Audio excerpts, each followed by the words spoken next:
You're listening to Radio Multiverse.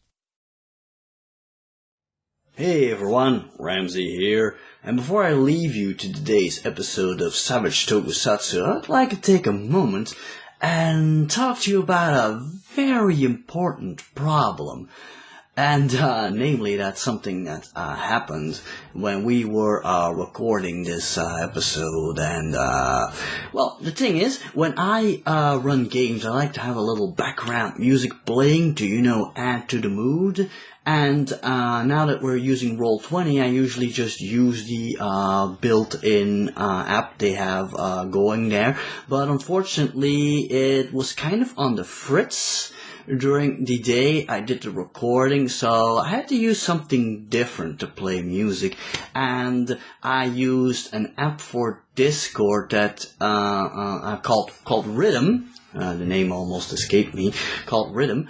And while it worked very well, there's unfortunately a small oversight, something I completely forgot about, and that is that when using Rhythm, basically the music was going through the same channel that everybody else's voices were going through, meaning that all of the music got recorded along with all of the talking. And usually I try to keep the music on a separate channel. And the reason I do that is because I often like, using copyrighted music, and obviously I can't record that because the YouTube robot won't like that very much. So, that's why I do that, but unfortunately this time it got recorded along with all of everybody's voices, so I did my, and not only did it get recorded, it was also really, really loud, so I had to do my best and try to get rid of the music to the best of my abilities, but unfortunately it didn't work 100%. I managed to muffle the music a little bit, but it comes through here and there, and it kind of also degraded the quality of everybody's voices, so unfortunately this episode of Savage Tokusatsu is a little on the rough side. I really hope you people at home won't be bothered too much by it, but my sincerest apologies, and now that I'm aware of this problem, I assure you it will never happen again in the future. But you have been warned that the audio of this recording isn't too great, and I hope it doesn't hurt your enjoyment of an otherwise fine episode of Savage Tokusatsu all too much. But in any case, enough of my blabbering, I will leave you to the episode, so sit back and enjoy Savage Tokusatsu.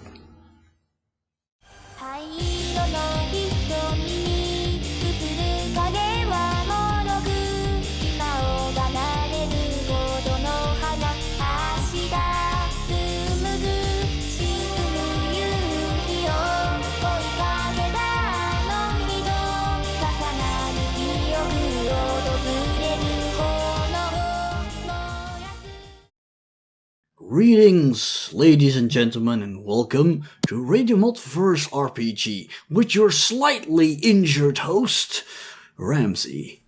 And indeed, I'm suffering from some bruised ribs, so I'll try not to laugh too loudly today.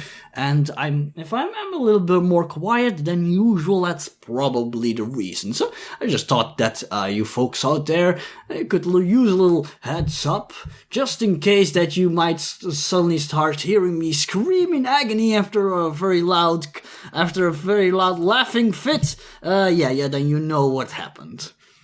In any case, welcome everybody. It's time for us to return to Savage Tokusatsu.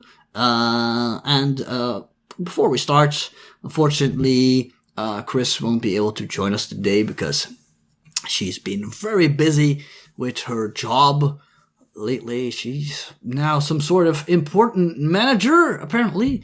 And, people like that tend to be very busy, but we hope she'll be back with us, by next time, and if not, by maybe, we hope in the near future. That's for sure. And in the meantime, we still got those other guys hanging around. Hello, other guys. Hey. I'm another guy. Woo. Yeah. Wait, does that mean we're just the replacement people for Chris? Like, Not really, that would be... I don't think you need you would do it alone with her. 3 replacement people just to replace Chris. No, I don't think so. Though technically, we might be able to see you, Stan, as a replacement, since you're the newest. Oh, no, it's just one replacement person. Oh, okay. So yeah, in any case, one moment please, coughing. Mm-hmm. Ow. I don't point out that I am a little bit under the weather myself, so... Yeah. That's okay, it's we're all not feeling too great today, except for Chaz, probably. Oh, it is winter, so... I'm ready as rain right now. You're meh? Okay, good to hear it. No, I'm right as rain. Alright. In any case, I think it is time for a heroic recap, which I am totally not prepared for, so you might need to help me out now and then. Mm-hmm. Yes, last time on Mighty Prism Patrol, our Prism Patroller suddenly encountered Moa's cousin from Japan, Takeshi, who was completely unprepared for life in the big city and saw it all as a huge touristic tour. And in the recap image, you see Takeshi like enjoying a stroll through the city. And visiting all sorts of touristic locations, which he kind of did that, didn't he? He did do that, yeah. Yes. And it was the first with Rita Repulsor. hour of our last game. Yeah, that was the first hour. Yeah. Yep, exactly. But unfortunately... No, wait, I'm not going to get to that yet. Like I said, I wasn't very well prepared for this recap. I wanted to include that you also unfortunately ran into Ash and their rival bullies, and they had to duke it out to see who would become the dominant bully in this show. Mm-hmm. And It Ash turned out won. to be Big Bird. Mm-hmm. And Moa discovered also that there's some strange things going on with Ash, as they could no longer remember what had happened the previous night and how they got away from the police. Incidentally, this was not just an ordinary episode. This was a very special episode, and it really tried to bring home the message that you shouldn't do hot knifing. It's bad for you. What is this? What is this? The audio commentary? So this is one of the when Ramsey said that about the audio commentary, we were laughing our asses off in the studio, and the Stan, producers were just they were furious that he would do these meta commentaries Stan, all the time. Please stop. You're being too hilarious. Yeah, Ramsey's gonna die eventually because he lost his immortal tablets, and now I take over. Excuse me. Okay, There's no way you can do it worse. How much hero points do we start with again? 3, I think, right? Yes, 3. Okay, let me give 4 then to Takeshi. And I also need to give an extra one to Melvin, because he did something. I can't remember what he did, but he did something good. I said put clever girl on the picture of Yeah. Kira. Oh yeah, exactly. Kira with a sniper rifle or heavy gun. Exactly. There we go. That's what he did, and I found that humorous. So, yeah. Extra hero point. Step up your game, Dawa. The new guys are beating you. Where do you see the hero points, by the way? If you click on the... not going to go for that. If you click on the icon of your character in the blue box, that's the number of hero points you have. Okay. And I reset them again, apparently. Last time you used some hero points, I can't remember for what. Maybe for running away from bullies, I don't remember. I don't remember using any of them, but okay. Neither do I. Well, actually, you wanted to make the moves on Chandra. Maybe you spent some hero points on that. Maybe, yeah. All right. Oh, yeah, and that was actually, kind of successful, kind of. Yeah, there was a romantic subplot last time, which I totally botched because, the moment I had to come up with a line, I just forgot about it that second. And again, your GM and host was regretful that he did not turn this into some sort of high school action game of some sort. Yeah. In any case, returning to the recap, but their high school antics quickly came to an end when Prince Umbrion and a legion of his finest shades attacked the business center of Trinedale. And now it's up to our brave heroes, the mighty Prism Patrol, to save the day. Go, go, Prism Patrol! The city needs you on today's episode! That's too loud. Aquagedon! What? Aquagedon. Yep. I can have a short title now and then. Aquagedon. Okay. Never watched Armageddon. That's not important. Fair enough. The actual titles never directly have anything to do with the movie they're referencing. Except for last episode. Oh yeah, that's actually a good point. That turned out to be perfect somehow. Exactly. It's like you planned it all along. We did. So yes, returning to the action, our brave Prism Patrollers were running towards the commerce district of Trinedale, hoping to put a stop to Prince Umbrion and his nefarious schemes. All right, so yeah, take it from here, guys. Into an alleyway to change. Well, unless we already changed already. We already changed. No, you did not change yet for a very important reason. You've got a tag-along with you. Knock him out. So you're gonna knock out Takeshi? That could be a good idea. Melvin would not do it, but Moa... Moa knows her cousin and uses some, trickery to get him to go into, I don't know. Tell him the hot chick in the local. Tell him the hot chick at the toy store.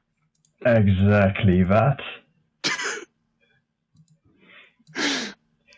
You've got to go into this store. No, it's the green box that are the hero points. The blue box is your armor. I forgot. The blue box is your armor. There you go. My mistake. You shall not be forgiven. Boo-hoo-hoo. Vengeance will be ours. Yeah. That's what they all say. Oh. Fair enough. There he is. So what are you gonna do to ditch this tag along? Because Takeshi just used this as an excuse to get out of class, and now he's just tagging along, right, Stan? Yeah. Melvin would go up to him and tell him that Melvin would go up to him, hand him $5, and tell him there's a hot chick at the local fast food joint at the Burger Shack. Whoa, like, how does she look like? I don't know. This gave you here's $5. You can find it for yourself. Whoa! Are you are you sending me to like a prostitute? That's like not cool. Like buying women for sex. That is like so wrong, man. I'm not sending you to a prostitute. I'm sending you to Burger Shack so you can buy some food there for a reason to talk to her. What? She's a cashier at the place. Oh. You want me to get some food for you? Yes. I want you to go there and give me a shake and fries, okay? And you can keep the change. Well, I don't know. I mean, I don't know. You know, what if I want something? I don't have any money. I give him another $5. You can buy yourself something now. Yeah, Wow. I just want to point out he does not go to the chicken fries at all. Then where do you go? I know you have $10 now. He has $10. By the way, he also totally has money. No, he goes.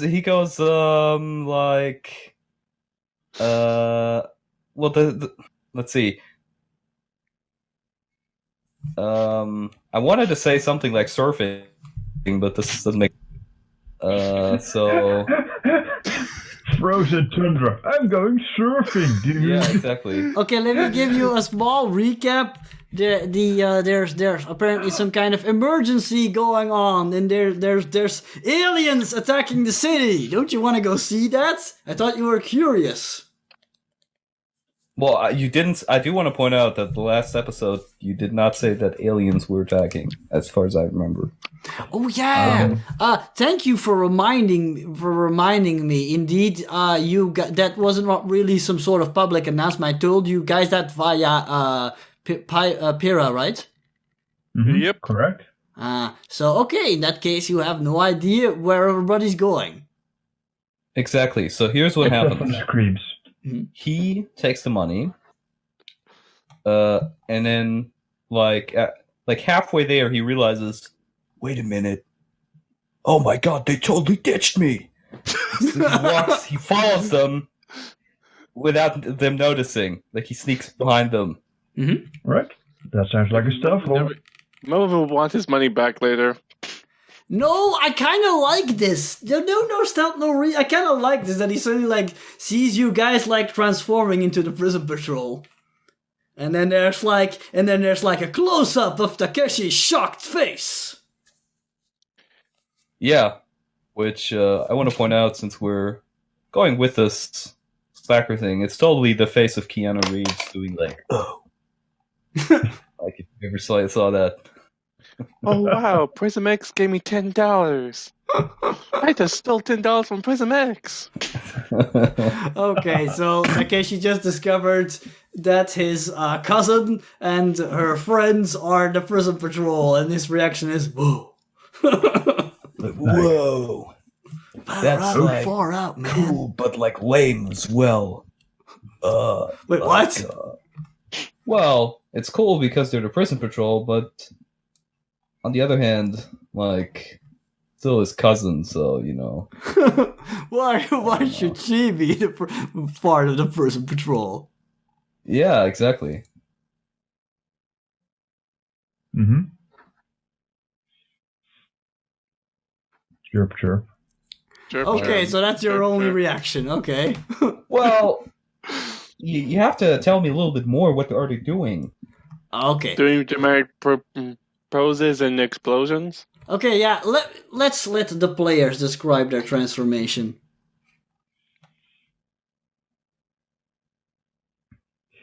Okay. Chirp, chirp. Yeah. I'm getting my notes. What was it again? Ah, yes. Prismatic power activate. Let's Prism do the- green, power up. Okay. What? I was just gonna say, let's do the short version. Okay, sure. Okay, so Moa, Moa does a thing indeed. The lock it into the bracelet, and there's a flash of green light. For she is the green Prism Patroller, and vines erupt out of the ground, cocooning her into the earth, and she throws against it. The vine cocoon goes still, and then she bursts out wearing this samurai-esque wooden armor power suit sort of thing. I don't know exactly what it was again. And her hair is now all spiky. You have a skirt. You don't have a samurai outfit. Yeah, sure, whatever. Her hair, instead of just being short and practical, is now anime righteous with two long tendrils going up like the horns of a samurai helmet. Also, of course, she's wielding a katana. I just want to briefly point out that the general outfits of the Prism Patrol is kind of like your typical Power Ranger-esque suit. But instead of a helmet, it has a mask, and so you can still see the hair, and all of their hair is like glowing in their typical color. Mm-hmm. Quite. And since I bought the extra armor perk, that armor will actually have a few samurai-esque that's embellishments. Okay. Yeah. Okay. Jazz. Okay.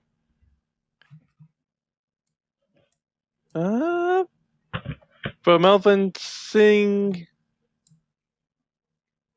you see a cold wind go by him, and I don't think I should have done this before. Yes, you have once.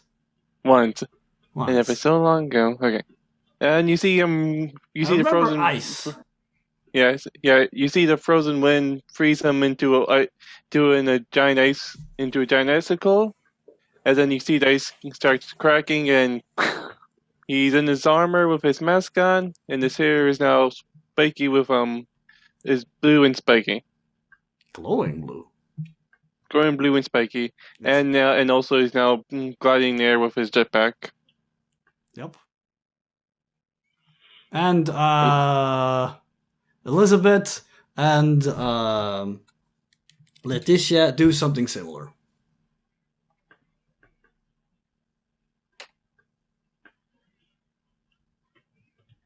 Yep, and all four of them transformed into the Prism Patroller. So, does Stan immediately do anything? Or, no, not you, Stan. Does your character do anything immediately? Or you just gonna keep... really there. Or are you just too dumbfounded to react? Well, he did. I do recall in the last session that you said that he transformed himself once. Yep. Or something like that. He knows how to do it, and he was and I'd like to remind you that you were kind of looking for the Prism Patrols because you were on a mission that you probably only vaguely remember. Yeah. Yeah, exactly. So I'm gonna do what they always do in these shows. He's gonna lead like a double life. This is the double life thing where he's gonna be like the tag-along guy, but then he's also gonna be like the mysterious Prism Patrol that totally knows who it is. So you're stealing Prism X's stick, you son of a gun. Well, so Stan, I'd like to know, would you like me to do like a recap of the moment in which you got your powers, or would you? Yes. I mean like a flashback, not a recap, or would you flashback. like me? Oh, you want a flashback? Okay, you seeing this transformation reminds you of when you found the broken down body of an alien Prism Patroller who in his final moments begged you to complete his mission. And he said, you are the last remaining hope. Yeah, exactly, you're the last remaining hope for humanity. I've come from the future, and in the future, the Shadox Empire rules the entire galaxy, and the Prism Patrollers are all but extinct. You have to find the Prism Patrollers and help them. You have to warn them. The Shadox Empire, take this Prismizer and go to them. It's the only. Did I die? No, it wasn't you. It was a guy in a yellow uniform that looks much more futuristic than yours. Yeah. Oh.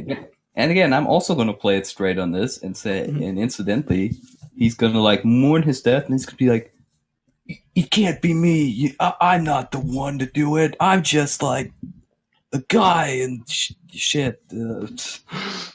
Mistakes were made.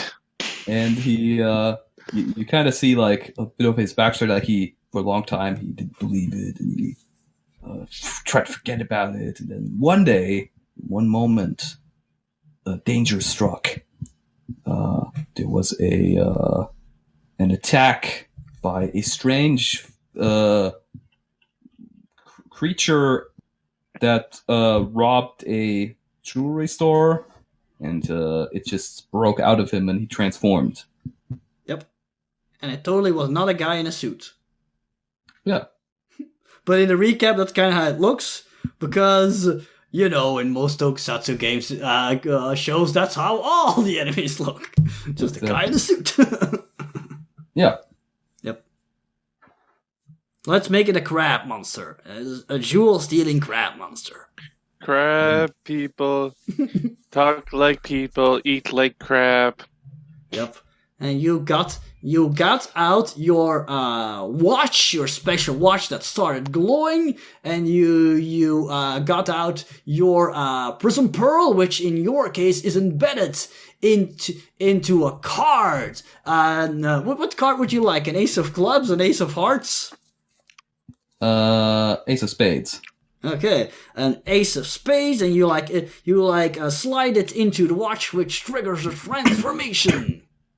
Ooh, and let's say that your transformation looks all futuristic with all kinds of digital effects and ones and zeros. So his transformation is the only transformation the producer budget had to do 3D animation on. Mm-hmm. Oh wow! So he gets like the budget. Yeah, like the Matrix look, but it's like all blue instead of all green, and then like you see like his body, and then you see his skull, and it's interjected with electricity, and out of that electricity, you see a silent scream, and the uniform breaks out of his body, and he wears the uniform. Bloody blood. Would be funny though if he's like put in a box and sewed in half, and then suddenly he's transformed. You know, keep him with the whole magician shtick. Ooh, tell us, what does his hair look like when he's transformed? Well, because you also have like the mask with special hair. I want to keep it with magic. He is also the only Prism Patroller who wears a hat. Hey, top hat, yes. Top hat. That looks and inside kind of silly. And on top of the top hat, a little bunny looks out of the top hat. Let's also give him a bow tie. Yeah. You somehow have like the tuxedo and top hat, and somehow it still looks like a typical Tokusatsu uniform. Well, it's a futuristic bow tie and top hat. Wow. Guys, meet your tuxedo mask. Yeah. Oh, tuxedo mask. You're so handsome. Ooh, well, let's make his voice also like digital and reverberating when he's like transformed to make it more mysterious. Exactly. Ooh, something for... I guess his mask, his visor is also shaped as like... what did you choose? Ace of Spades? Yeah. Yeah, maybe his visor, like the visor on his mask is also like shaped as a spade. That might be cool. Yeah, absolutely. Yeah, there you go. I thought it was kind of silly at first, but I think it kind of works. It helps to set him apart from the rest. Yeah, exactly. You also have to think of the merchandising. Yep. So yeah, he looks like a heroic transforming magician that is totally the yellow Prism yellow, I mean. Yeah, Prism yellow. So yeah, his tuxedo is yellow and stuff. Yep. So, Welcome to Vegas, everybody. Then I guess he's the only one with not glowing hair. Well, you don't see the hair, so you don't know if it's glowing. Yeah, maybe it is glowing. Yeah. Ooh. Yellow glowing hair is secretly a Super Saiyan. That's exactly right. When he gets angry, the top hat flies off. It's revealed he's really a Super Saiyan. Alright. Okay, cool. So yeah, you suddenly had that completely not forced flashback. Yeah. Well, it's better than have like a professor explain it like they sometimes do. Okay, but keeping in tone with these kind of shows, he initially is not going to get involved with the fight because those mysterious like Rangers and Power Rangers only show up when it gets like tense. Nice, I like it. That's a good point. So yeah, I guess now our Prism Patrols are going to rush into battle. Mm-hmm. Yep. Mm-hmm. Let's hope it's gonna... No, that's the wrong one. Damn it. Oh well. And that's too loud. Yeah, I know. It's really loud. Ah, goddammit. It's like Ramsey's loud. I like this song. I like the game. It's the wrong one. Wow, I think you needed to put it like at 1% or something, like maybe 3%. Oh, that's still too loud. Maybe. Yeah, it's still kind of loud, but... Okay, guys, put it at 3%. I can't believe it. And for the people at home having no idea what we're talking about, and I might cut this out later, we are using an app on Discord called Rhythm to play music, and it's apparently really loud, and I just wanted to just warn people to turn it down, but it apparently wasn't turned down enough. Yep, and if you're wondering what song we're listening to, we're listening to the Devil May Cry Battle theme. Okay, in any case, we now cut to Prince Umbrion. So, you see a guy, a rather handsome guy, even though he's an alien, with purple skin and the very smooth looking face of a guy who probably has never had to work a day in his life. And he is wearing something that looks like a high-tech version of knight's armor. It looks like black and sleek, and he's like wearing this helmet that kind of looks like it has like little bat wings like on the side, and the rest of his armor is like I said, looks black, a little like that of a knight. And it has like blinking lights on it, and you see like some sort of utility belt, all sorts of things that show you that it is clearly not medieval armor, just stylized to look like it. And he is holding a tin blade, which he's like waving around menacingly, and he's like laughing maniacally as all the people are fleeing in terror as they are being menaced by his soldiers, these shades, who are like these very dark figures. They almost look like they are moving shadows, except for that they also wear a little bit of dark gray armor, mainly around their chests, hands, and feet. And they are wearing these almost not really nondescript, these kind of blank-faced looking masks that vaguely look like skulls. And these masks are also great. Oh, and before I forget, they have these weird devices implanted on their chest armor that emits a red light. And they are currently menacing the civilians. And Prince Umbrion is going like, "Yes, run you cowards! Witness the true power of the Shadows Empire." And then when suddenly...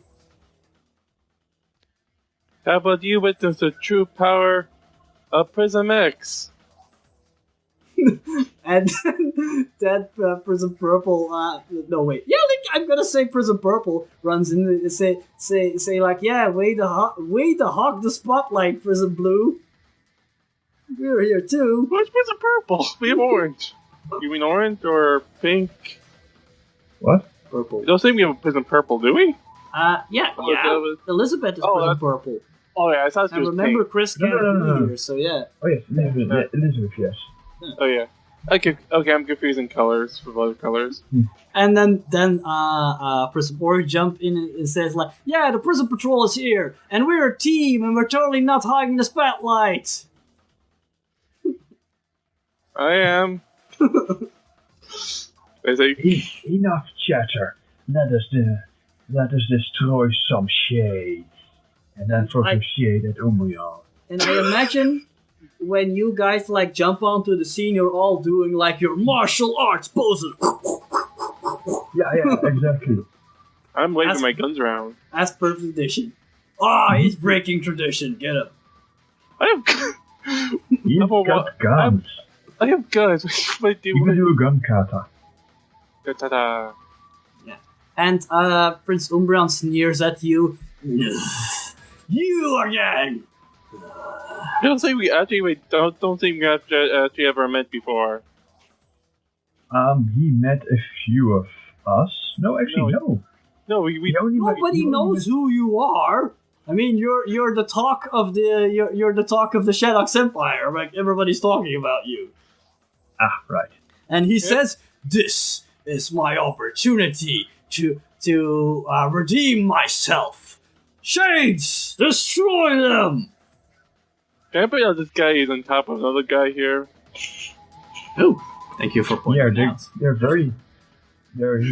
having a moment. And these shades start approaching you in their typical, unnatural and glitchy fashion. There's a glitch in the Matrix. Yep. Right. Let's see who goes first.